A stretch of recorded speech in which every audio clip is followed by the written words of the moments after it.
నమస్తే. నమస్తే నమస్తే. నీ గురించి అన్న నేను అన్న అసలు బేడకని హనుమంతాన్ అంటే చాలా ఫేమస్ నారాయణఖేడ్లో అన్న. ఎందుకని అంత ఫేమస్ అయిపోయినావు నారాయణఖేడ్లో నువ్వు? అంటే సంపాదించిన డబ్బు కొంచెం పబ్లిక్ సేవలు కూడా పెడితే తృప్తి ఉంటుందో ఆనందంతోనే చేశాను. ఇప్పుడు మన కోసం మన భార్య పిల్లల కోసం ఎంత చేసినా ఎవరు పట్టించుకోరు, కానీ పబ్లిక్ కోసం తీసుకుంటే మా ఏరియాలో పోతే ఎక్కడ నీళ్ళు దొరకకుండే ఒక ట్యాంకర్ పెడితే ఎంతోమంది ఆ దేవుడు అన్నారు. ఆ వల్ల 20 ట్యాంకర్ పెట్టాను. 5 మండలాలు పెడితే అప్పుడు తెలిసిపోయింది అరే పబ్లిక్ సేవలు ఎంత తృప్తి ఉంటుందని. అందుకే నాకు జర పబ్లిక్ సేవ చేయాలంటే ఆనందం అనిపిస్తుంది. మన కోసం అలా అందరు చేసుకుంటాం దునియాలో, తన కోసం తను ఎవరైనా చేసుకుంటారు. పబ్లిక్ చేసేది కూడా ఒక ఆనందం వేరే ఉంటుంది. అందుకే అట్లా చేయాలనిపించింది. ఓకేనా. ఇంతకు మీరు పుట్టి పెరిగింది ఎక్కడనా? నారాయణఖేడ్ లోపల, నారాయణఖేడ్ నియోజకవర్గంలో ఉజ్లంపాడ అని చిన్న ఊరు. మా ఊళ్ళో స్కూల్ కూడా లేదు. నేను చదువుకోలేదు కూడా చదువుకోలేదు. 3వ తరగతి. అవునా? ఎందుకట్లా? 3వ తరగతి చదివినా. ఇవాళ నేను చెప్తే నమ్మంటే స్కూల్ పంపించలేదా మీ అమ్మనైనా, లేక నువ్వు పోయినా పంపించినా కూడా నువ్వు చదువుకోలేదా? అంటే పంపించినా కానీ మా ఊళ్ళో స్కూల్ లేదు. అప్పటికి 4 కిలోమీటర్లు నడిచిపోవాలి.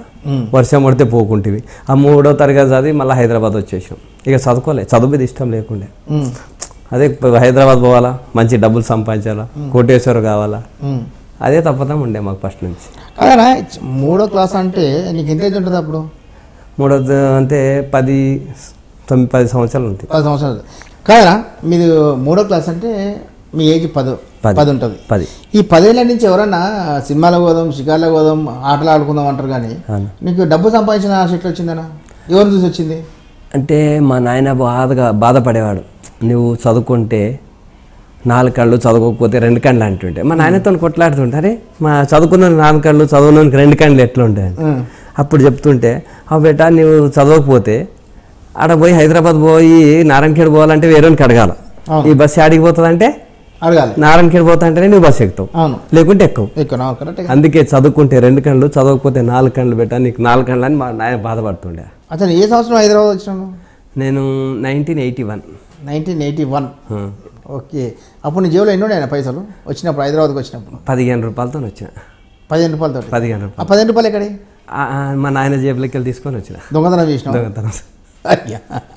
ఇక చాలామంది పైసలు తీసుకొని దొంగతనంగా ఏ విధంగా పైసలు తీసుకొని సినిమాల కోసం చిన్న వెళ్ళే వాళ్ళు చాలామంది ఉన్నారు. వెళ్ళే వాళ్ళు అప్పట్లో చాలామంది ఉన్నారు. హీరోలు ఇప్పుడు నెంబర్ 1 పొజిషన్లో ఉన్నారు. అసంటిది మీరు అసలు 15 రూపాయలు తీసుకుని హైదరాబాద్ వచ్చి ఏం చేద్దామని వచ్చింది అప్పట్లో? ఇక హైదరాబాద్ వచ్చి 7 రూపాయల ఆటన బస్ కిరా వెళ్ళిపోయింది. 7:30 మిగిలింది. వచ్చిన ఎక్కడ జాబ్ దొరకలేదు. ఆగ్రా హోటల్ అని ఉండే అన్న చార్మినార్ కాడ ఆగ్రా హోటల్, అలా నేను జాబ్ చేశాను ఫస్ట్. Okay okay. 3.5 జీతం ఇచ్చారు డైలీ 3 రూపాయల ఆటన. 3 రూపాయల ఆటన. ఆ 3 రూపాయల ఆటలు 105లో 60 రూపాయలు గిలాసులు పలిగిపోతే గిలాసుల పైసలు కూడా పట్టేసుకున్నాడు. అంత కష్టంగా ఎదిగి జీవితం అనేది చూసుకున్నా నేను. చేసరే ఎట్లా అనుకుంటా వచ్చి మళ్ళీ ఊరికి అమ్మ నాయన దగ్గర వాళ్ళు పిలిస్తే మళ్ళీ పోయి వస్తాయి. మళ్ళీ వచ్చి నా స్టోర్ మళ్ళీ బిజినెస్ స్టార్ట్ చేస్తే హైదరాబాద్లో. ఇందిరాగాంధీ 1983లో ఇందిరాగాంధీ చచ్చిపోయినప్పుడు. కదనా నువ్వు డెవలప్మెంట్ కారణము ఫస్ట్ హోటల్లో పనిచేసినావు? అవును అవును. 3 రూపాయల ఆటనా నీ? అవును. సరే అట్లా ఎన్ని నెలలు చేసినావు? అట్లా 1 సంవత్సరం చేశాను. సంవత్సరం. ఆ పైసలు సరిపోయాయి నీకు? దాని తర్వాత మళ్ళీ ఒక బంగారం దుకాణంలో పని చేస్తే మళ్ళీ బంగారం దుకాణం ఆడ 400 జీతంకి వస్తాయి రోజుకి? లేదు, మంత్లీ, నెలకు. అక్కడ నుంచి కార్ డ్రైవరింగ్కి వస్తాయి. అక్కడ 800 జీతం వచ్చా. ఇక అక్కడ నుంచి 1200 అయికుంటా లైఫ్ అలా చేసుకుంటా ఈ రియల్ ఎస్టేట్ బిజినెస్ తెలిసిపోయి. ఓకే. రియల్ ఎస్టేట్ గురించి అసలు రియల్ ఎస్టేట్ నీకు గురువు ఎవరు? నా గురువు అనేటాడు ఎవరు లేరు. భగవంతుడు అందరు గురువు ఉంటుండొచ్చి నాకు భగవంతుడే గురువు. ఊకే ఒకతాడు నేను డ్రైవింగ్గా అక్కడ నిలబడ్డా ఒక ప్లాట్ దగ్గర. ఎక్కడ? బంజారాస్లో ఒక ప్లాట్ దగ్గర నిలబడ్డా. ఏజ్ ఎంత అప్పుడు? అప్పుడు 93. అప్పుడు 21 సంవత్సరం. 93 సంవత్సరం. అక్కడ ఒకతాడు వచ్చి ఈ ప్లాట్ నెంబర్ అడిగాడు. నాకు తెలియదు అంటే ఆ ఓనర్ నెంబర్ ఈ బాబు నీకు 5,000 ఇస్తా అన్నాడు. అంటే ఆయన 5,000 ఇస్తా అంటే ఆ ఓనర్ బట్టి ఆ నంబర్ ఇచ్చాను. ఆ డీల్ చేసుకొని ఆయన 5,000 తెచ్చాడు. రాత్రి తెల్లందాకా నిద్రపోలే. వాడు నంబర్ ఇస్తే 5,000 ఇచ్చాడు. ప్లాట్ అమ్మితే ఎంత వస్తుందని అలా రియల్ ఎస్టేట్లో నేను దిగిపోయాను. Okay okay okay okay. అలా దిగిపోతా ఇలా చేసుకుంటా ఇలా భగవంతుని నుంచి బంజారాస్ ఈ స్టేజ్కి వచ్చాం. ఇప్పుడు ఈ స్టేజ్ కారణం అంత డెవలప్మెంట్ కారణం మీ గురువు లేకుండానే ఇంత డెవలప్ అయినావన్నా? అంటే నాకు ఒకటే ఇష్టం ఉంటుండే, మనం వేస్ట్ అన్నం తినకూడదు, ఎలా ఏదైనా కష్టపడాలి. పొద్దుగాల నుంచి పొద్దుమిడి దాకా రాత్రి ఉదయం 6 గంటలు లేస్తే రాత్రి 10 గంటల దాకా కష్టపడుతుంది. అలా 10 చూపెడితే ఏదో ఒక డీల్ అవుతూ ఉంటుంది. అంటే అప్పట్లో మీరు ఏంటంటే ఇది బాగా 5,000 ఇచ్చినప్పుడు బాగా అనిపించింది అని చెప్పి అప్పుడు అంతా అదే పని చేసేవాళ్ళనా? ఇప్పుడు వాళ్ళు ఏమంటారు, రెంట్ చూపించి దాని కమిషన్ తీసుకుంటూ చాలా మంది కమిషన్ కూడా ఇవ్వకుండే కానీ బాధపడకుంటే ఆయన కూడా నేను వాళ్ళు ఎంత ఇవ్వకుంటే అంత ఎదిగిన నేను, కానీ బాధపడలే వాళ్ళతో కొట్లాడితే మళ్ళీ చెప్పకుండా ఆయన వాడు మంచోడు ఉన్నాడని నన్ను పిలుస్తుండ్రి, మళ్ళీ వాడు ఇస్తుండ్రి. అలా మారుడోడితో బిజినెస్ చేసుకుంటా, మారుడితో నేర్చుకుంటా. ఇప్పుడు 5,000 వచ్చినప్పుడు ఏం చేసినాను? 5,000 సడన్గా 5,000 ఇప్పుడు రోజు 300-400 ఇష్టం, సడన్గా ఒక రోజులో ఒక 5 నిమిషాలు 5,000 సంపాదించినాం. 5,000 రాగానే బ్యాంకుకి పోయినా పెట్టుకుందామని, బ్యాంకు కూడా పెడదామని. అది చిన్న రూమ్ ఉండే. 5,000 నా లైఫ్లో 5 కోట్ల విలువ ఇవ్వాలి. 500 తీసుకొని బ్యాంకుకి పోయి యూకో బ్యాంక్ అని ఉండే, road number 10 Banjara care hospital కదా. ఆ మేనేజర్ లైన్లో నిలబెడితే పాపం నాకు అప్పుడే ఈయన ఎవరో నన్ను ఆయనతో కలుస్తా అని పిలిచాడు. ఆ మేనేజర్ నన్ను, మీరు ఏం చేస్తారంటే ఇట్లా డ్రైవర్ చేస్తాను అని. బాగా నువ్వు అదృష్టవంతుడు, చాలా పైకి వస్తావు. 9993 అకౌంట్ వచ్చింది, ఇవాళ కూడా అదే అకౌంట్ నడుస్తుంది నాకు ఇప్పటికి కూడా అదే అకౌంట్ 9993. ఆ మేనేజర్ ఆ రోజే చెప్పేశాడు, నువ్వు ఎక్కడో వెళ్ళిపోతావు, ఎన్నో మంది నంబర్ అడిగితే రాలేదు కానీ ఆ నంబర్ వచ్చింది, నువ్వు అదృష్టవంతుడు అన్నాడు. ఇప్పుడు ఆ 5,000తోని 5 కోట్ల టర్న్ ఓవర్, 50 కోట్ల టర్న్ ఓవర్ అయింది ఆ అకౌంట్లో ఇప్పటిదాకా. ఇప్పుడు ఇలా కంటిన్యూ కష్టపడకుండా పైకి వచ్చినట్టే నేను చాలా కష్టపడ్డాను. కష్టపడింది ఎట్లా వచ్చినామన్నా, చాలా కష్టపడాలి పడ్డది. నా లైఫ్లో సైకిల్ మోటార్ తీసుకొని తిరిగి దుకాణం తిరిగి ప్రాపర్టీ కొనుండి ఎంతో కష్టపడ్డా. పేపర్లో యాడ్ వేసుకుంటుంటే ప్రతి ఒక్కరి ఇంటికి పోయి కూర్చొని కొనుండి అంటుంటే చాలా కష్టపడ్డా. ఇల్లు కట్టుకున్నావు. ఈ జాగా ఎంత కొన్నావు? ఇది నేను 3 కోట్లకు కొన్నా. 3 కోట్లకు ఏ సంవత్సరంలో కొన్నావు? 2010లో కొన్నా. ఓకే. కానీ తెలంగాణ ఉద్యమంలో పాల్గొనాలి, తెలంగాణ ఉద్యమంలో పోరాడాలని అప్పటి ఐడియా రాలే మీకు? అప్పటికేం ఐడియా లేదన్న. ఏమైనా డబ్బు సంపాదించుడే. మనకు ఒకటే తెలుసు, డబ్బు ఉంటే ఎక్కడైనా పోవచ్చు. ఇప్పుడు అమెరికా పోయి కూడా డబ్బు సంపాదించడానికి పోతాం. అవును. ఇప్పుడు అందరు ముఖ్యమంత్రి కావాలంటే డబ్బు సంపాదించుకుని, ఎమ్మెల్యే కావాలంటే డబ్బు సంపాదించాలి, ఐపీఎస్ కావాలంటే డబ్బులు. మనమే డబ్బు సంపాదించుకుంటే మనమే అన్ని కావచ్చు కదా. ఇప్పుడు సినిమా హీరో కావాలంటే ఎంతో కష్టపడాలి పడుతుంది. లాస్ట్కి ఆయన కూడా డబ్బు సంపాదించడానికి వస్తాడుగా. అంతే. ఇక అట్లా మనం డబ్బు సంపాదించుకొని మన జాగాలో మన భార్య పిల్లలు హ్యాపీగా ఉండాలా. మన భార్య పిల్లలతో సహా నేను ఇతర కూడా సంపాదించిన. ఇప్పుడు ముస్లిమ్స్ దానిలో వాళ్ళు సంపాదించిన దాంట్లో ఒక చారాన్ని ప్రతి సంవత్సరం పంచుతారు. అట్లా నా కోరిక కొంత 20 మంది అనాథ పిల్లలు కూడా నేను నడుపుతున్నాను. 20 మంది అనాథ పిల్లలకు టీవీలు, బట్టలు, ప్రతి సంవత్సరం ఒక లారీ బియ్యం ఇస్తాను కర్ణాటక లోపల. ఎందుకంటే నాకు బీదతనం అనేది తెలుసు కదా. మనము కింది నుంచి వచ్చాం, కింది స్థాయికి చేస్తే మజా వస్తుంది. ఇప్పుడు మన భార్య పిల్లలకు ఇప్పుడు ఎంత ఇచ్చినా వద్దంటారా, కానీ బీదోళ్ళు ఎంత తృప్తి పడతారు. ఆ ఆనందం నాకు చాలా మంచిగా అన్నిటికింత ప్లేస్ పాయింట్. అన్న ఇప్పుడు నీ marriage love marriage, arrange marriage? పెద్దోళ్ళు చేసింది అన్న. పెద్దలు చేసింది. అప్పుడు నీ సంపాదన ఎంత అన్న? 18 సంవత్సరాలు నా పెళ్ళి అయింది. 18 ఏళ్ళకు. అప్పుడు కట్నం ఎంత ఇచ్చారు అన్న? కట్నం ఏం లేదే, మా మామ బిడ్డ ఉల్టా మేమే అంతా చేసుకున్నాం. మా నాయన మా చుట్టాల అమ్మాయిని చేసుకుంటే ఆమె చేసుకున్నాం అంతే. అప్పుడు ఎంత ఉండే ఆస్తిపాస్తులు నీ దగ్గర? నాకు ఏం లేదు, ఇంత భూమి సైకిల్ కూడా లేకుండే నాకు. అప్పుడు పిల్లల్ని ఇచ్చుడే కష్టం ఉండే, అందుకే మా బిడ్డను చేసుకున్నాం. ఆస్తి ఏం లేకుండే కదా. అందుకే మా కసి అనేది అరే డబ్బే దునియాలో అంతా అనేది డబ్బు మీద పడ్డా నేను. డబ్బు ఏముందో చూసి సంపాదించి పడేసిన అంతే. ఇప్పుడు వద్దంటే సంపాదించేసిన, ఇప్పుడు వద్దంటే వస్తుంది. ఇప్పుడు వస్తుంది, వచ్చుడే తప్ప పోవట్లేదు. ఇప్పుడు ఇంకోనా మీకు పిల్లలు ఎంతమంది? 2 కొడుకులు. ఇప్పుడు మీ లెక్కన 3వ క్లాస్ చదివినాక ఆపిచ్చినావు, అలా చదివిస్తున్నావు. అదే చెప్తున్నా. ఇప్పుడు ఎవరన్నా ఇంగ్లీష్ మాట్లాడితే నాకు చాలా బాధ అవుతుంది. మొన్న తాజ్ కృష్ణాలో పోయినా అక్కడ వెయిటర్ కూడా ఇంగ్లీష్లో మాట్లాడుతుంది. నాకు రాదని అంటే వాళ్ళు వినటం లేదు. అక్కడ కొంచెం బాధ అవుతుంది అన్నట్టు. అందుకే మా పిల్లలు చెప్పాను, తప్పకుండా మీరు ఇలా నేర్చుకోండి. ఇలా చదువు లేకపోతే మీకు భవిష్యత్తు లేదు, చదువు ఉంటేనే ఫ్యూచర్ భవిష్యత్తు. మీది ఏదో అదృష్టం భగవంతుడు ఇచ్చిండు, మా తెలివితో సంపాదించుకున్నాం. కానీ ఇవాళ మీకు మంచి చదువుకోకపోతే హోటల్లో వెయిటర్ కూడా ఇవ్వరన్న. ఇలా చదువు చాలా ఇంపార్టెంట్. ఇంగ్లీష్ లేకపోతే అయితే మేము ఎన్నో దేశాలు తిరిగి వచ్చాను, నేను ఇప్పుడు గైడ్కి పెట్టుకోవాలి పడుతుంది. అదే నాకు ఇంగ్లీష్ వస్తే నేను నాకు అవసరం ఉండకుండే కదా. ఇప్పుడు మొన్న చైనా పోయాను, నాకు తెలియదు, వేరే గైడ్కి పెట్టుకున్నా. ఇట్లా అన్ని దేశాలు ఇప్పుడు భగవంతుడు నాకు డబ్బు ఇచ్చింది, నేను చేయగలుగుతున్నా. డబ్బు ఇవ్వకపోతే కరెక్టే. అందుకోసమే డబ్బు చాలా ముఖ్యం, మళ్ళీ చదువు కూడా ముఖ్యం. ఇవ్వాలి మా కొడుకులకు అందుకే చదివి ఓకరీజ్లో తల్లిదండ్రులు చదివితేనే సీట్ ఇస్తున్నారు. కానీ అక్కడ కూడా మా కొడుకుకి నేను సీట్ సంపాదించాను. అమ్మ నేను కుల్లా చెప్పాను, నిజాయితీకి సావలేదని. నేను చదువుకోలేదు, మా భార్య చదువుకోలేదు, మీరు ఇస్తారా ఇయ్యారా, మా కొడుకు మంచిగా చదువుతాడు. ఆమె అన్నది నీవు నచ్చిందా, నువ్వు చదువుకోలేదని ఎప్పుడైతే అన్నావు నేను సీట్ ఇస్తాను ఇచ్చేసింది రత్న మేడం. చిరాక్ ఇలా చిరాక్ అంటే వాళ్ళు అడిగింది కదా. ఇప్పుడు వాళ్ళకి కొడుకులు పిల్లలకి సీట్ ఇవ్వాలంటే తల్లిదండ్రులు కూడా చదువు రావాలి, వాళ్ళు కూడా ఎడ్యుకేటెడ్స్ అయి ఉండాలని చెప్పి కొన్ని స్కూళ్ళల్లో ఉన్నాయి. అవును. అప్పుడు మీరు పోయినప్పుడు వాళ్ళు ఏమన్నారు మిమ్మల్ని, చదువు రాదు అని 3వ తరగతి చదువుతున్నా అంటే? నేను అన్న, అమ్మ నా కొడుకులు అయితే మంచిగా చదువుతారు, నాకు మంచి స్కూల్లో చదివించాలి అంది, కానీ నన్ను ఏం చదువుకోలే, మా భార్య చదువుకోలే చెప్పంగానే వాళ్ళు చాలా సంతోషపడ్డారు. అరే ఈ రోజులల్లో మిమ్మల్ని చూస్తే ఎవడు అన్నారు, మీరే చెప్పేశారు కాక మాకు సంతోషం, మీరు ఎట్లుంటే మీ పిల్లలు మంచిగానే ఉంటారు అన్నారు. ఒక కొడుకుకు చిరాకులు ఇచ్చారు, ఇంకో కొడుకుకు ఒకరిచ్చి. ఓకే, అప్పుడు ఇద్దరు ఇప్పుడు ఏం చదువుతారు పిల్లలు? ఇప్పుడు ఒక అయినది మణిపాల్లో ఉన్నారు, ఇంకొక అతడు అమెరికా పోతుంది 7th MBBS చేయడానికి. MBBS. Okay okay okay. ఇప్పుడు బాధపడతారు కదా, అప్పుడప్పుడు చదవలేదు, చదవకపోతే అంటే ఇవ్వద్దు, అన్నీ దొరుకుతాయి అన్న, చదువు దొరకదు. చదువు దొరకదు. ఎన్ని దొరుకుతాయి. ఇప్పుడు నా కోటు దొరికాయి, బజారస్లో ఇల్లు దొరికింది, కావాలంత అంతా దొరికింది, కానీ చదువు దొరుకుతుందా? చదువుకున్న పనులను పెట్టుకోవాలంటే కానీ అది రాదు కదా. అందుకోసమే అన్నీ పోగొట్టుకోదు. వయసులో పడి చిన్నపిల్లలు నేను అదే చెప్తా, జీవితంలో చదువు అగరు ఎవరైతే పోగొట్టుకుంటారో వాళ్ళ జీవితంలో అన్నీ పోగొట్టుకుంటారు. ఇప్పుడు మేము డబ్బు సంపాదించాం, సరే భగవంతుడు మాకు ఇచ్చిండు, కానీ అంత ఈజీ కాదు, దాన్ని కూడా చాలా కష్టపడాలి పడ్డది. మేము ఈ రోజు కూడా మేము ఎంత ఉన్నా ఏం లేనట్టే ఉంటాం, ఎందుకంటే అదొక్కటి కొడుతుంది లోపట. చదువు ఒకటి లేదు కదా, అదొకటి లేదని కొడుతుంది, అది మనసులో కొట్టగానే మనసుతో వెనుక అవుతుంది. అందుకే ఇప్పుడు మా పిల్లలు కూడా అందరు, నేను ఎక్కడన్నా ఈ స్కూల్లో పోయినా కూడా చెప్తా, మీరు చదువు నేర్చుకోండి. ఈ 4 ఏళ్ళు ఇప్పుడు 10th దాకా పిల్లలు బాగా చదివి దాంతో చెడిపోతారన్న. తల్లిదండ్రులు కూడా నేను అదే చెప్తా, 4 ఏళ్ళు అయితే ఎవరైతే కష్టపడి చదువుకుంటారో 40 ఏళ్ళు సుఖం అనుభవిస్తారు.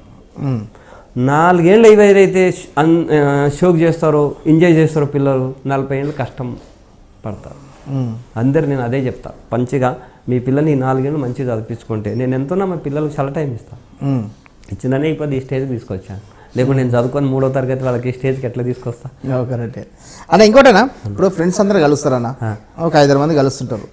కొంచెం వాళ్ళు అంటే మీ ఫ్రెండ్స్ ఎవరు చదువుకున్న వాళ్ళు ఎవరు లేరా? చదువుకున్న వాళ్ళు అందరు చదువుకున్న వాళ్ళు ఉన్నారన్న. ఇప్పుడు కలిసినప్పుడు వాళ్ళు ఇంగ్లీష్లో మాట్లాడుతున్నారు, మీకు ఎట్లా ఫీల్ అవుతుంది? మస్తు ట్రై చేస్తాను నేను ఇంగ్లీష్లో మాట్లాడుకున్నాను. ఆ 22 అక్షరాల కోసం నేను చాలా కష్టపడ్డా, ఈ పుస్తకం కూడా తెచ్చుకున్నా, రాత్రి పగలు కష్టపడ్డా, పొద్దుగాల మా ఫ్రెండ్తో ఇంగ్లీష్లో మాట్లాడాలని.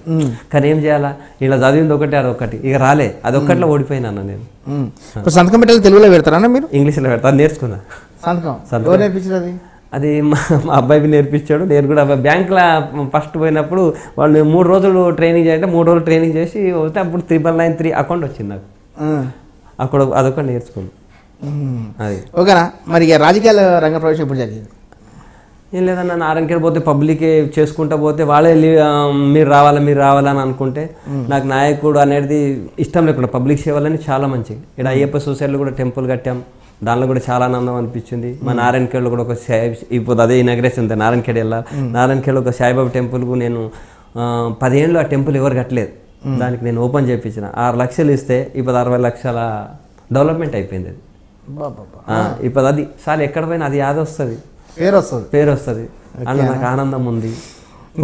ఇప్పుడు మీరు రాజకీయ రంగ ప్రవేశం ఎప్పుడు చేసారు, ఏ పార్టీలోకి వెళ్ళారు అని తెలుసుకునే ముందు ఒక చిన్న బ్రేక్ తీసుకున్నామన్నా. బ్రేక్.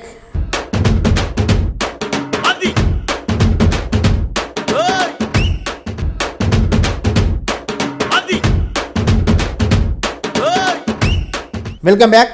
నమస్తే అన్న. అన్న ఇక రాజకీయ పార్టీలోకి ఏ రాజకీయ పార్టీలోకి వెళ్ళడం జరిగింది మొట్టమొదటిసారిగా? మొట్టమొదలన్నా నాకు టీడీపీ అంటే ఎందుకు అభిమానం ఉండే అంటే, ఓల్డ్ సిటీలో నేను పని చేసేటప్పుడు ఎన్టీ రామారావు గారు 5 కిలోల బియ్యం పంచారు. ఆ రోజు ఫ్రీ బియ్యం తీసుకున్నాం ఆయన చేతుల మీదుగా. అక్కడ నుంచి నాకు అభిమానం, చాలా రోజు టీడీపీలోనే ఉంటుంది. అంటే ఎన్టీ రామారావు అంటే అభిమానమా, తెలుగుదేశం పార్టీ అంటే అభిమానమా? తెలుగుదేశం గారు ఆయన ఎన్టీ రామారావు చేశాడు కనుక ఆ కార్యం ఎన్టీ రామారావు చూసే దునియాలో చాలా చేంజ్ అయిపోయింది. అతడంటే అభిమానం, అతను పార్టీ ఆయనని పెట్టాడు కనుక దాని మీద అభిమానం. అప్పుడు టీడీపీ కేసీఆర్ మా ముఖ్యమంత్రి కూడా ఆంగ్లేని ఉంటుంది కదా, అభిమానం. ఆయన మంచి పని చేశారు కనుక ఆయన ఆ పార్టీలో రావాలనిపించింది. చాలా సేవలు చేశాం. ఇప్పుడు టీడీపీ పార్టీలో జాయిన్ అయ్యారా మీరు? చాలా రోజులు చేంజ్ పార్టీలో ఉంటుంది. ఏం చేశారు, ఏ పోస్ట్ ఏంటి మీద? అట్లేం లేదన్న, మన కార్యకర్తలకే తెలుగుదేశం కార్యకర్తనే చేశాం. ఓకే, ఎన్ని సంవత్సరాలు ఉన్నారు అట్లా కార్యకర్త? నేను ఒక 7-8 ఏళ్ళు మంచి కార్యకర్తగా పనిచేశాను. నేను ఏ పోస్టు ఎక్కడ ఏ పార్టీ నుంచి కూడా అనుభవించాను. నా పోస్టుల మీద దాని మీద ఇంట్రెస్ట్ ఉండదు. అంటే పోస్ట్ ఉంటేనేనా, పోస్ట్ లేకపోతే మనం పని చేయలేమా? ఇప్పుడు ఏ నియోజకవర్గం పైన ఎక్కడ పోయినా మనం పని చేస్తే మనం గుర్తింపు ఆటోమేటిక్ వస్తాం. ఇది ఎమ్మెల్యే ముఖ్యమంత్రి పదవులంతా 5 ఏళ్ళు, కానీ సేవ కార్యం చేస్తే అది ఉన్నంత లైఫ్ లాంగ్ యాద వస్తుంది, లైఫ్ లాంగ్ యాద వస్తుంది. ఇప్పుడు మేము చేసే కార్యక్రమం కర్ణాటక లోపల అప్పుడు 50 మందికి పెళ్లి చేశాం. ఇప్పుడు వాళ్ళ జీవితాంతంలో కర్ణాటకలో మాకు గుర్తింపు ఉంటుంది, ఫలానోళ్ళు చేశారని. అప్పుడు కర్నూలు లోపల ఎవరు బియ్యం ఇచ్చారు, చంద్రబాబు నాయుడు గారు ఫస్ట్ బిడకాని హనుమంత్ ఇచ్చాడు 1 లారీ బియ్యం, 2 లోడు బట్టలు తోలిచ్చాను నేను ఫ్యాక్టరీ నుంచి. ఇప్పుడు వాళ్ళ రికార్డులో కూడా ఉన్నది అట్లా, అది ఎప్పుడు కూడా ఉంటుంది. ఎమ్మెల్యే తృప్తి పడేకింత సేవ చేసి ఆనందం పడడంలో నాకు ఆనందం చాలా. అంటే 7 ఏళ్ళు అన్న తెలుగుదేశంలో బట్టి 7 ఏళ్ళు చేశాను. ఎందుకు వెళ్ళిపోవడం జరిగింది తెలుగుదేశం నుంచి? ఇక తెలుగుదేశంలో ఉండేటప్పుడు మా లోకల్ పొలిటికల్ విభేదాలు కలిసి ఇక వైఎస్ఆర్సీపీలో జగన్ గారు అప్పుడు పిలిచిండే వైఎస్ఆర్సీపీలో. ఓకే, అంటే తెలుగుదేశం పార్టీలకి ఎందుకు వెళ్ళిపోయారు మీరు? వైఎస్ఆర్సీపీలోకి ఎందుకు పోవాల్సి వచ్చింది? వైఎస్ఆర్ ఇదే అన్న, ఇక లోకల్ పొలిటికల్ ఎప్పుడు కూడా వాళ్ళే మనం మంచి చూసి ఓర్వలేకపోయారు. సరే అని నేను సొంతకు పోయి నా పార్టీ నేను పెట్టాను వైఎస్ఆర్సీపీలో. ఎవరు ఓర్వలేకపోయారు? మొత్తం మా క్యాడర్ అంతా తీసుకుపోయి వైఎస్ఆర్సీపీ తీసుకుపోయి అక్కడ సర్పంచ్ కూడా గెలిపించడం జరిగింది. లోకల్ ఒక ఎంపీ ఎమ్మెల్యే లోకల్ ఉండ్రి వైఎస్ఆర్సీపీ. అప్పుడు మా పోటీకి అప్పుడు 93 ఓట్లు టీఆర్ఎస్ పార్టీకి మా ఖిలాఫ్.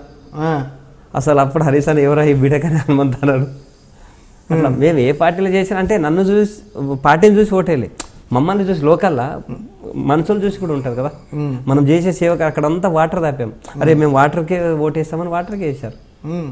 మొన్న కూడా మేము నారాయణఖేడ్ ఎలక్షన్లో బాగా హరీసాన్ మేము తిరిగినప్పుడు చాలామంది మేము ఎక్కడ పోయినా బిడకాని హనుమంతు నీళ్ళు తాగినామని ప్రతి ఊళ్ళో పోయినా, కానీ అక్కడ ఏ ఎమ్మెల్యే పేరు తీసుకోవాలి, ఏ ఎంపీ పేరు తీసుకోవాలి. పబ్లిక్ ఏమన్నా మంచి పని చేస్తే ఎప్పుడన్నా ఉంటుంది అట్లా. ఇంకోనా మరి వైఎస్ఆర్సీపీలో మీరు తెలుగుదేశంలో 7 సంవత్సరాలు చేశారు అన్న, కానీ మంచి పోస్ట్ ఏం లేదు అంటే ఎందుకు ఎవరు పుల్లబెట్టిరా మీకు పోస్ట్ రాకుండా? ఇక అపోజిట్ వాళ్ళు ఉంటారుగా, అంతేనా? ఆయన కూడా నేను ఎప్పుడు కూడా పోస్ట్ మీద ధ్యానం పెట్టలే. నాకు నా డబ్బు ఉన్నది ఇంత పోయి సేవ కార్యక్రమం. ఒక వైఎస్ఆర్సీపీ బస్. వైఎస్ఆర్సీపీలో ఏం పోస్టులు ఉన్నారు మీరు? ఇన్ఛార్జ్. అది పోస్టే కదా, ఆశ్రయ అంటారు పోస్ట్ ఉంది మరి. ఇన్ఛార్జ్ వాళ్ళు ఇచ్చేసారు వాళ్ళు ఇన్ఛార్జ్. ఎమ్మెల్యే టికెట్ ఎమ్మెల్యే నేను నిలబడి అప్పుడు ఇక వాళ్ళు ఇస్తాను లేదా? నువ్వు వద్దనవా? ఇస్తా అన్నారు, అంతా అన్నారు. తెలంగాణ అయిపోయింది కనుక అప్పటికి ఇక్కడ తెలంగాణ అయిపోయింది. ఇక తెలంగాణ అయిపోయినా వైఎస్ఆర్సీపీ ఇక నేనే రాజీనామా పెట్టేశాను. ఇక మన తెలంగాణ ఇప్పుడు అది ఆంధ్ర అయిపోయి మన తెలంగాణ అయిపోయి ఇక ఎందుకన్నట్టు మేము ఇక తెలంగాణ ఇక హరీష్ అన్న కూడా పిలిచా, నువ్వు మా పార్టీలో రా తెలంగాణ అంటే అప్పుడు టీఆర్ఎస్లో చేంజ్ అయిపోయింది. ఓకే అన్న, మరి టీఆర్ఎస్ ఏంది పోస్ట్ ఇప్పుడు? ఇప్పుడైతే ఏం పోస్ట్ లేదన్నా. ఇప్పుడు జాయిన్ అయింది ఎన్ని సంవత్సరాలు జాయిన్ అయ్యి? నేను మళ్ళీ అది ఎలక్షన్లోనే ఎంపీ జైరాబాద్ బీపీపటేల్ ఎంపీ గారు కూడా అప్పుడే ఎంపీకి తీసుకొచ్చి అప్పుడే ఎలక్షన్లో ఇంకా సీఎం కేసీఆర్ సీఎం కాలే అప్పుడే జాయిన్ అయిపోయినాం. ఓహో, మన పట్ల మీకు ఎమ్మెల్యే టికెట్ ఎందుకు వెళ్ళండి? మీకు ఇవ్వచ్చు కదా, పేరు ఉన్న వాళ్ళు మీరు. ఇవ్వచ్చు కానీ అది డిస్కస్ అయ్యి 10 ఏళ్ళు ఆయన పార్టీకి జెండా పట్టాడు కనుక ఆయనకి ఇద్దామని ఆయనకి ఇచ్చారు. అట్లా మీరు ఫీల్ కాలేదు అప్పుడు? అబ్బా నేను ఇంత కష్టపడతా, మేము ఫీలింగ్, మేము ఇన్ని సేవా కార్యక్రమాలు చేసినా నాకు ఎమ్మెల్యే టికెట్కి వెళ్ళాను. మాకేం ఫీలింగ్ కాలే. అదృష్టం ఉంటే ఎప్పుడన్నా వస్తుంది. పివి నరసింహారావు ఎప్పుడు పదవి అడగలే, ప్రధానమంత్రి ఆయన ఇంటికి వచ్చింది. మనం మంచిగా ఉంటే ఎప్పుడన్నా వస్తుంది. అంటే మీరు కూడా ప్రధానమంత్రి అవ్వాలని? ప్రధానమంత్రి కాదు కానీ పదవి కావాలంటే పదవి దొరకదు, వద్దంటే వస్తుంది అన్న. అంతేనా? అంతే. అంటే ఇలాగే మీరే అనుకుంటే ఎప్పటికప్పుడు నేను మంత్రి పదవి అవుతా, నేను ఎమ్మెల్యే అయితే మనసులో ఉంది నీకు? అచ్చా, నేను ఎప్పుడన్నా ఈ ఎమ్మెల్యే కానీ ఇల్లు కట్టుకుంటాను అనుకున్నావు కదా, అనుకున్నందుకు ఇల్లు కట్టుకున్నావు. ఇప్పుడు అది కూడా బిజినెస్ చేసినప్పుడు మీరు ఏమనుకున్నారంటే ఈ ఎమ్మెల్యే కాలనీలో మీరు బిజినెస్ రియల్ ఎస్టేట్ చేసినప్పుడు ఎమ్మెల్యే కాలనీ ఎప్పటికైనా ఇల్లు కట్టుకుందని మీరు అనుకున్నారు, ఇల్లు కట్టుకున్నారు. ఇదే ఎమ్మెల్యే కాలనీలో నేను ఒక మంత్రి అవ్వాలని అనుకుంటారు, మీరు అనుకున్న మనసులో అనుకుని ఉంటారు. మీరు ఎప్పట్లేదు కానీ మనసులో ఉంటుంది ఎవరికన్నా. ఇప్పుడు ఏ ఆశ లేకపోతే పార్టీ రాజకీయాలు ఎందుకని ఉండడం? అది ఓకే, కానీ ఏ ఆశ లేకపోతే ఏమంటే పబ్లిక్ మా నారాయణఖేడ్ అన్న బాగా బీదోళ్ళు ఉన్నారు, వాళ్ళ కోసం పోవాలనిపిస్తుంది. మన లీడర్లు అక్కడ ఏం లోకల్ వాళ్ళు వాళ్ళు అంతా ఒకటే ఎకతడి అందరూ బీదోళ్ళకు అంతా పరిచయం చేస్తున్నారు. అందుకోసం నేను పోవాలనిపిస్తుంది. వాళ్ళ కోసం, నా కోసం నాకు భగవంతుడు అంత విధాల నుంచి నాకేం పొలిటికల్ ఇంట్రెస్ట్ లేదు, కానీ వాళ్ళకంతా లోకల్ ఏం తెలియదు, బీదోళ్ళు ఉన్నారు, వాళ్ళకంతా అక్కడ 3 లీడర్ ఒకటే అవుతున్నారు కనుక నేను తెలుగుదేశం విజయపాల్ రెడ్డి కానీ ఇప్పుడున్న భూపాల్ రెడ్డి కానీ సురేష్ శెట్కర్ కానీ అంత 3 సిండికేట్. ఏదొచ్చుకున్న రోడ్లు వచ్చినా పంచుకుంటారు, ఏమొచ్చినా పైసలు పంచుకునేటప్పుడు దోస్తులు ఉంటారు, టెండర్లు వచ్చినప్పుడు దోస్తులు ఉంటారు, ఎలక్షన్ వచ్చినప్పుడు దూరం అవుతారు. ఓకే, మీ ఎంపీ సాబ్ ఉన్నాడు కదా మరి అక్కడ? అక్కడ ఇప్పుడు మా ఎంపీ సార్ ఈసారి కొత్తగా వచ్చిండు. ఇక ఆయనకి అంత ఇంకా ఇప్పుడు స్టార్ట్ అయింది, ఆయనది కూడా బీవీ పాటిల్ కూడా ఇప్పుడు స్టార్ట్ అయింది. ఇక ఆయన కూడా ఇక పాత నట్టుకుపోయినాయి చెట్లన్నీ, అవి 3 ఫ్యామిలీలు ఉన్నారు. ఆయన కూడా అలా ముగ్గురులో కలిసినట్టు? లేదు, ఆయన కలిసే మనిషి కాదు, కలిసే మనిషి కాదు. ఈయన సపరేట్ బ్యాచ్? ఈయన సపరేట్. ఇప్పుడు ఆ ముగ్గురికి అలాగే చేసి ఆయన సొంతంగా చేయాలని ఇప్పుడు మా నారాయణ ఖేడ్ కూడా దత్తకు తీసుకున్నారు. ఎవరు? BV Patil, Zaheerabad MP. Okay okay okay. ఆయన గెలిపించినందుకు. Okay okay. ఇప్పుడు మీ ఒకప్పుడు మీరు చూసిన నారాయణ ఖేడ్కి ఇప్పుడు నారాయణ ఖేడ్కి ఏంటంటే డిఫరెన్స్ ఏమన్నా అన్న? ఉంది.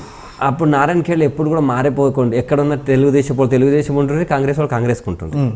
కానీ ఇప్పుడు మొన్న హరీష్ అన్న మినిస్టర్ గారు వచ్చిన నుంచి చేంజ్ అయిపోయారు. ఒకసారి నమ్మారు, సిద్దిపేట ఒక కన్ను నారాయణ ఖేడ్ ఒక కన్ను అని చెప్పెడతాను. చెప్పగానే పబ్లిక్ ఏమన్నారు, మాది కూడా డెవలప్ అవుతుంది, మా నారాయణ ఖేడ్ కూడా వెనుకబడ్డది ఉన్నదని నమ్మారు. వన్ సైడ్ ఓటేశారు. అందుకే మొన్న 53,000 మెజార్టీ వచ్చింది నారాయణ ఖేడ్. లేకపోతే చరిత్రలో ఎప్పుడు కూడా నారాయణ ఖేడ్. అక్కడ టీఆర్ఎస్ 2 సార్లు ఓడిపోయింది, ఒకసారి డిపాజిట్ పోయింది. అసొంటి టీఆర్ఎస్ ఇవాళ నారాయణ ఖేడ్ 53,000 మెజార్టీ తెచ్చిందంటే అది కేవలం హరీష్ రావు ఉండే. హరీష్ రావు గ్రౌండ్ వర్క్ చేశారు బాగా, అతను నమ్మారు, ఓటేశారు జనాలు. ఓకే. ఇప్పుడు టీఆర్ఎస్ జాయిన్ అయ్యి మీకు ఇప్పుడు ఇంతవరకు ఏ పోస్ట్ లేదండి మీకు? ఏం లేదన్నా, ఇప్పుడు మార్కెట్ కమిటీ చైర్మన్ ఇస్తా అన్నారు. ఆల్రెడీ డిసైడ్ చేశారు.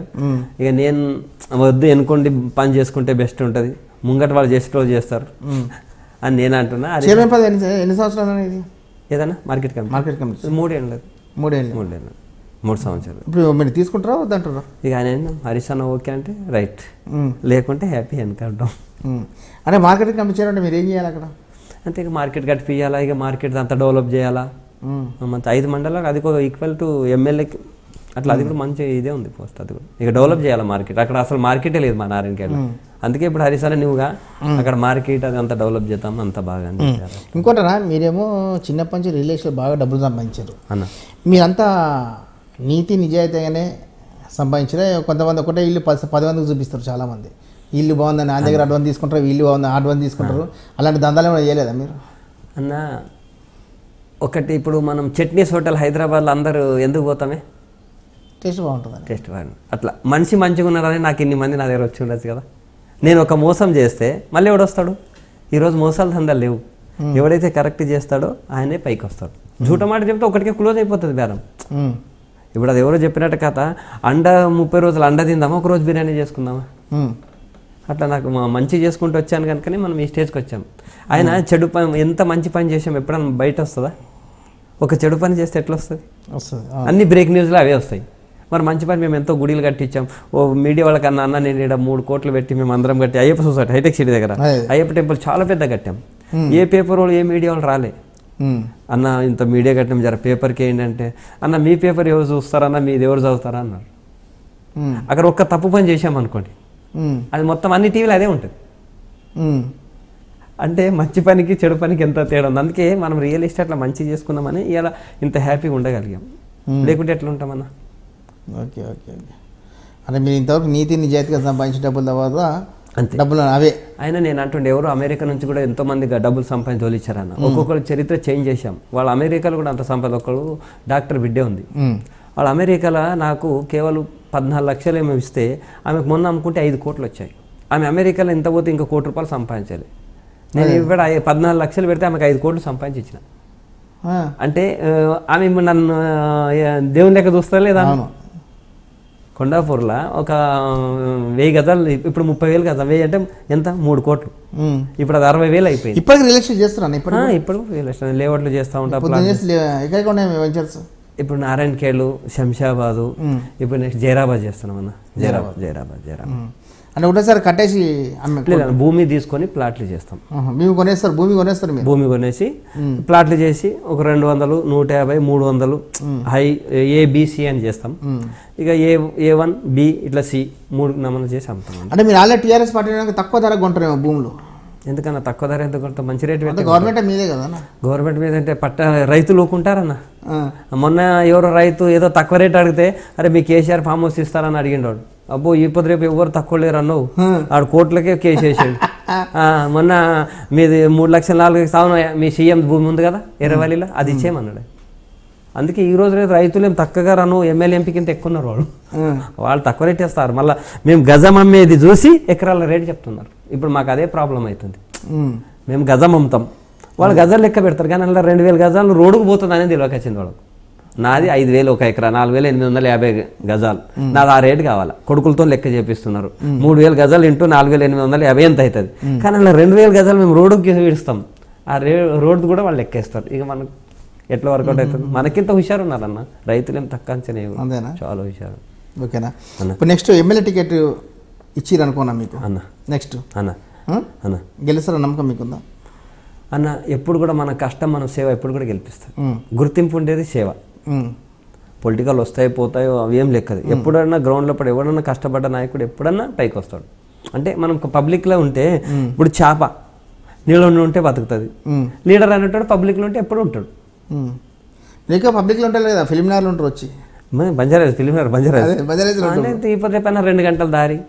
ఇప్పుడు ఎప్పుడు కూడా పోతాం, అక్కడ వెంచర్ చేస్తాం పోతాం. నిన్న కూడా నారాయణఖేడ్ ఉన్నా, అవునా? వారం 2-3 సార్లు నారాయణఖేడ్ ఉంటా. ఇప్పుడు నారాయణఖేడ్లో మీరు ఏం చేస్తారన్నా? పార్టీపరంగా అక్కడ మీ ఎమ్మెల్యే ఉన్నాడు, అవును, మీ సర్పంచ్లు ఉన్నారు, మీ కార్యకర్తలు ఉన్నారు, చాలా మంది గవర్నమెంట్ సంబంధించిన చాలా మంది అధికారులు ఉన్నారు, అక్కడ పనిచేసే వాళ్ళు ఉన్నారు. మీరు ఏ టైప్ ఆఫ్ సేవా కార్యక్రమాలు చేస్తారు నారాయణఖేడ్కి? ఇప్పుడు యాక్సిడెంట్ అయిన వాళ్ళు వస్తారన్న. ఓకే, యాక్సిడెంట్ అయిన వాళ్ళకు చూద్దామంటారు. మనం మొన్న పోయి హరీష్ రావు అన్న దగ్గర కూర్చొని 3 లక్షల రూపాయలు శాంక్షన్ చేయించిన. మొన్న ఒక అబ్బాయిది మొత్తం 2 కాలు చేతులు తీసేశారు. ఉస్మాన్ హాస్పిటల్ పోయాను. మన హరీష్ అన్న కూడా 2 మనుషులు తోలిచ్చాను. యశోద హాస్పిటల్ చేయించాం. పనులు మస్తుంటాయి. 2 లక్షల మంది జనాలు ఉంటారు కదా. మళ్ళీ నేను స్టేట్ ప్రెసిడెంట్, అన్ని జిల్లాల్లో వస్తారు. అన్న మీ మంత్రి గారి దగ్గర తోలుకోపోండి. ఇప్పుడు 10 జిల్లాలో వస్తారు, ఒక నారాయణఖేడ్ కాదు కదా, అందరు 10 జిల్లాలో కూడా వస్తారు. మొన్న మహబూబ్ నగర్ జిల్లాలో వచ్చారు, మొన్న నల్గొండ జిల్లా అయితే అందరు ఏదో వర్క్తో వస్తారు, వర్క్ చేపియాలి పడుతుంది. అప్పుడే కదన్న మనకు, వాళ్ళకి లేకుంటే వాళ్ళు మనకేం గుర్తింపిస్తారు? కష్టపడాలి. కేసీఆర్ గారు బాగా మీకు బాగా పరిచయం అన్న? కేసీఆర్ సీఎం గారు అందరికి పరిచయం, నాకు పరిచయం అంత ఏమంత పర్సనల్గా పరిచయం లేదన్న. అట్లేం లేదు, పర్సనల్గా ఏం లేదా? పర్సనల్ ఉంటాం కదా పిలిచి మీకు సంబంధించి ఎమ్మెల్యే టికెట్ ఇస్తాడు, సేవ చేయమంటాడు. సేవ చేస్తే గుర్తింపు ఆయన గుర్తులు ఆల్రెడీ మేము స్టేట్ ప్రెసిడెంట్ ఉన్నామని తెలుస్తుంది తనకు. లింగాయత్లా అడిగినందుకు ఆయన 1 ఎకరా భూమి 5 కోట్లు ఇచ్చారు మొన్న. లింగాయత్ ఇచ్చాడు. ఇప్పుడు మీకు అన్న మాకంతా తెలంగాణ లింగాయత్లు అనకచ్చారు, కర్ణాటక లింగాయత్లు అంటున్నారు అన్న సీఎం డైరెక్ట్. సీఎం అన్నారు, అయ్యే మీకు అట్లా అన్నారు, నేను వస్తాను రవీంద్ర భారత్లో వచ్చి 1 ఎకరా భూమి 1 5 కోట్లు మంటపం కట్టడానికి ఇచ్చారు సీఎం గారు. మాకు సీఎం కర్ణాటకలో కూడా చర్చ అవుతుంది, అరే మన వీరశైవ లింగాయత్లకు ఇచ్చారు అన్నట్టు. ఇప్పుడు 10 జిల్లాల లింగాయత్లు కూడా బాగా హ్యాపీ ఉన్నారు గవర్నమెంట్ మీద. ఇప్పుడు లింగాయత్ అంటే వైస్ చేస్తాను. లింగాయత్ అనే వీరశైవ లింగాయత్ అంటే శివుని భక్తులు. శివుని భక్తులు. మీరు ఏ క్యాస్ట్ ఏంటంటే? లింగాయత్లే, బంజోర్. లింగాయత్లు అంటే వీరశైవులు అంటే మేము నాన్ వెజ్ తినాం, ఏం తినారు. బ్రాహ్మణ్స్ కాదు, ఇటు కొమటోలు కాదు, మధ్యలో ఉంటారు. మధ్యలో శివుని పూజ చేసుకుంటే శివుని మనసులో అంతే. ఇక శివుడే మిమ్మల్ని ఎమ్మెల్యే చేయాలి అంతే. అంతే కోరుకుంటారు రోజు మొక్కేటప్పుడు, అన్న మమ్మల్ని ఎమ్మెల్యే దేవుడా అని. ఎమ్మెల్యే చేయకుండా పర్వాలేదు, అందరు హ్యాపీ ఉండాలా లైఫ్ లోపల. మనం ఎమ్మెల్యే ఒకళ్ళైతే ఆనందం పడదు కదా, పబ్లిక్ కూడా ఉండాలి. ఇప్పుడు మన తెలంగాణ అయింది, ఇప్పుడు కరెంట్ వచ్చి నుంచి కేసీఆర్కి ఎంత గుడ్ ఇస్తున్నారు. ఎవరైతే తిట్టినరో వారేవా అంటున్నారు. అట్లా అందరు మంచిగా ఉండాలనుకుంటాను. మనం ఒకటి ఎమ్మెల్యే అయ్యేవాళ్ళు, మనం అందరు మంచిగా ఉంటే మనం ఎమ్మెల్యే అయినట్టు కదా. ఇప్పుడు మనం ఎమ్మెల్యే అయితేనే ఇదా అంటే ఇంకోటేనా? మీరు ఇప్పుడు చిన్న కార్యక్రమాలు ప్రజలకు దగ్గరగా ఉంటారు, ప్రజలకు దగ్గర ఉండి పనులు చేస్తారు, ఏమైనా పనులు కూడా మీ దగ్గరకు వస్తారు. కానీ ఇవన్నీ కారణం ఏంది? ఫ్యూచర్లో ఎమ్మెల్యే టికెట్ ఇస్తే దాన్ని మనం గెలిచిపోవడానికా? అంతే కదా. అట్లే ఉందన్న. కష్టపడితే పబ్లిక్ కోరుకుంటే నాయకుడు అవుతారు. అవును, పబ్లిక్ లేదైతే నాయకుడు కాదు. పబ్లిక్లో మేము కష్టపడుకుంటే పబ్లిక్ కోరుకుంటే టికెట్ వస్తుంది. ఈ రేపు డబ్బులు పెట్టి టికెట్ తెచ్చినా గెలిచే ఛాన్సెస్ లేవు. ఇప్పుడు గ్రౌండ్ లో ఉంటేనే వస్తారు. చాలా తెలివిగల అయినారు పబ్లిక్. అమ్మో ఎవరికి వేయాలన్నా 24 గంటల్లో టీవీ వాళ్ళకి సర్వేలు మారిపోతున్నాయి, అట్లా అవుతున్నది. ఎవరైతే కష్టపడే నాయకుడు ముందే డిసైడ్ అవుతారు పబ్లిక్, ఈయనకి వేస్తాం ఈయన గెలిపిస్తాం. ఓకేనా? మీరు టీఆర్ఎస్ పార్టీలోకి వచ్చినాక అనే చేసిన మంచి కార్యక్రమాలు ఏంటంటే నారాయణఖేడ్లో అన్న, ఒకళ్ళ ఇంట్లో 3 చచ్చిపోయింది, వాళ్ళకి పిలుచుకొచ్చి మంచి 11,000 గవర్నమెంట్ నుంచి చేయించాం. ఇంకొకటి ఈ సంవత్సరం కూడా నీళ్లు లేవని మా మంత్రి గారితో మాట్లాడి 2 బోర్లు స్వయంగా కొలిసి మళ్ళా 40 ట్యాంకర్ పెట్టించి మళ్ళీ మా కలెక్టర్తో మాట్లాడి కలెక్టర్ గారు కూడా మాకు అది ట్యాంకర్ కిరా ఇచ్చారు. ఈసారి కూడా నీళ్లు పోపించాను. ఈసారి కూడా మొత్తం నారాయణఖేడ్ అంతా కాన్సెప్ట్ మాది, నేనే కొట్టించాను 2 బోర్. అట్లా నాకు ఎందుకంటే టీఆర్ఎస్లో కాదు ఏ పార్టీలో కానీ నాకు మంచి పని చేయట్లా. ఫస్ట్ ఒక అమ్మాయికి మేము 30,000 ఇచ్చి పెళ్లి చేశాం. ఇప్పుడు వాళ్ళు ఈ రోజు కూడా యాడ్ చేసుకుంటూ ఉంటారు. వాళ్ళ ఇంటికి పోతే మాకు ఎంత ఆనందం అనిపిస్తుంది. ఇప్పుడు ఉన్నోని ఇంట్లో తాజకృష్ణాలో పోయి తిన్నా కూడా వాడు తిన్నాడు కదా అడగడు. వాళ్ళ ఇంట్లో పోతే ఒక నీళ్ళు ఇచ్చి కూర్చోబెట్టి భోజనం తినేదాకా వదలరు. ఇంకోటి మీరు ఇన్ని సేవా కార్యక్రమాలు చేస్తున్నారు, అసలు పార్టీలో జాయిన్ అయినాక చేయాలని, కానీ పార్టీలో జాయిన్ అయ్యాక కూడా సేవా కార్యక్రమాలు చేయొచ్చు మీరు. మా పార్టీ లేనప్పుడు కూడా చేసుకుంటూ వచ్చాను. నేను పార్టీ లేనప్పుడు చేసుకుంటూ వచ్చాను. అప్పుడు చంద్రబాబు నాయుడు గారు పిలిచారు 2 సార్లు. ఎందుకంటే అప్పుడు ఒక్కొక్క లారీ బియ్యం, ఎందుకంటే కర్నూలు లోపల ఒకటి ఇదే అయిపోయిండే, తుఫాన్ వచ్చాడు, ఒక్క లారీ బియ్యం ఇవ్వగానే అరే అతడు ఎవరో బిడకాని హనుమంతు బిల్లు ఉన్నాను. మళ్ళీ నా ఎంబటి ఫ్యాక్టరీ వాళ్ళు ఉండ్రి, ఇండస్ట్రీల వాళ్ళు ఉండ్రి. ఆ ఇండస్ట్రీలో వాళ్ళు వచ్చి అన్న మీరు నేను బియ్యం ఇచ్చిన మీరేమిస్తాను, బట్టలు ఇచ్చారు ఫ్యాక్టరీ వాళ్ళు. ఒక్కళ్ళు మంచి పని చేస్తే ఒకళ్ళు దాని మళ్ళీ వస్తారు కదా, అట్లా గుర్తింపు వచ్చుకుంటూ వచ్చింది.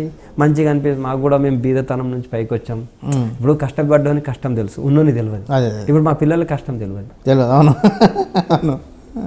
ఇప్పుడు ఇల్లు ఎట్లా కట్టామో మాకు తెలుసు, అదే వాడికి ఏం తెలుసు. అట్లా నాకు మంచి పని చేయాలా. బీదతనం మనకు ఒకప్పుడు తినని కూడా టైం దొరకలేదు కదా, భోజనం కూడా దొరకలేదు. మరి ఇప్పుడు మా అమ్మ మాకు పండుగ ఎప్పుడెప్పుడు వస్తుంది, మా అన్నం ఉండకుండే, బియ్యం ఉండకుండే. ఆ పండుగ రోజు వస్తేనే అన్నం చేస్తుండ్రి.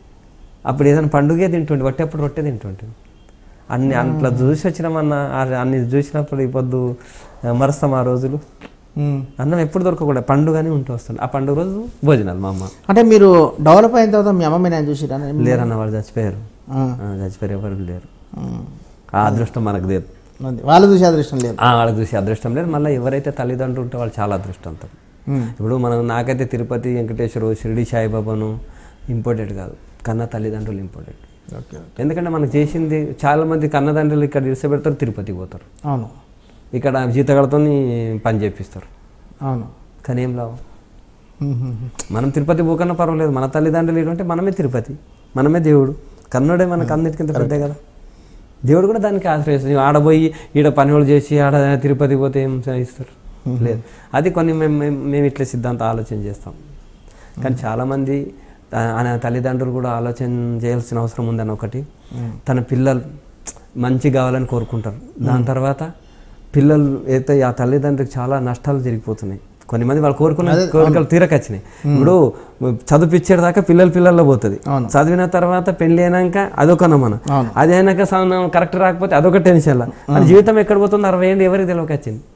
ఇప్పుడు మంచిగా అయితే పర్వాలేదు, మళ్ళీ కోడలని వెళ్ళిపోతుంది, కొడుకన్నా ప్రాబ్లం అవుతుంది, ఏదో తర్వాత జీవితం. తల్లిదండ్రులు వాళ్ళ జీవితం అనేది 20 ఏళ్ళ తర్వాత ఒక ఏజు, 30 తర్వాత ఒక ఏజు, 40కి ఒకటి, ఇప్పుడు 50 ఇప్పుడు ఎందుకు ముందు 80-90 ఏళ్ళు బతుకుతుంటారు. ఈ టెన్షన్ వల్ల 50-60కే చచ్చిపోతుంది చాలా. అవును, ఆ టెన్షన్ వల్ల పిల్లలది ఏ తల్లిదండ్రులు కూడా పడితే వాడు పైకి రాలేరు. అందుకే ఫస్ట్ అయితే నేను దేవునికి మొక్కుతా, హాస్పిటల్ పని, కోర్టు పని, ఇది ఎవ్వరికి రాకూడదు, మన దుస్మాన్ కూడా రాకూడదు. ఎందుకంటే ఒక కోర్టు, హాస్పిటల్, తన ఫ్యామిలీలో ఎవరైనా హాస్పిటల్ వాడు ఏం చేసుకోలేడు, ఇవి రాకూడదని నేను. అంటే కోర్టు అంటే కోటపోలే తిరిగిరా మీరు? ఏమైనా కేసులు ఇంత పేరు లేదు. అందుకే కోర్టుకి ఒక మా దోస్తు తిరిగాడు, 14 ఏళ్ళు తిరిగి ఆయన మైండ్ అంతా ఖరాబ్ చేసుకున్నాడు ఒక కేసులో. 14 ఏళ్ళు తిరిగిన ఆయనకు ఆ భూమి రాలే. అందుకే నేను అప్పటి నుంచి అంట, సెటిల్మెంట్ చేసుకోండి. తిరిగి ఏం చేస్తారు? కోర్టు తిరిగితే లాయర్లు బెనిఫిట్ పొందుతారు, మీకేం ఇయ్యారు. అందుకే నేను ఆలోచన చేసి కోర్టు వద్దు, దవాఖాన వద్దు, దేవునికి మనమే మొక్కునాలి. ఓకే అన్న, థ్యాంక్ యూ అన్న. మీరు ఏదో మంచి బాగా చదివిరా అనుకున్నాను నేను. మీరు చదువుకోవాలి, మీరు చదివింది 3వ క్లాసే అన్న, కానీ ఇప్పుడు నంబర్ 1 బిజినెస్ మ్యాన్గా ఉన్నారు మీరు. ఓకేనా? ఓకే వర్స్, ఇంతవరకు మా ప్రోగ్రామ్ చూసి మీరు ఎంజాయ్ చేశారు కదా. నెక్స్ట్ వీక్ మరో గెస్ట్తో మళ్ళీ కలదు. అంతా టేక్ కేర్, బాయ్ బాయ్, నమస్తే అన్న, మీ దాసన్న.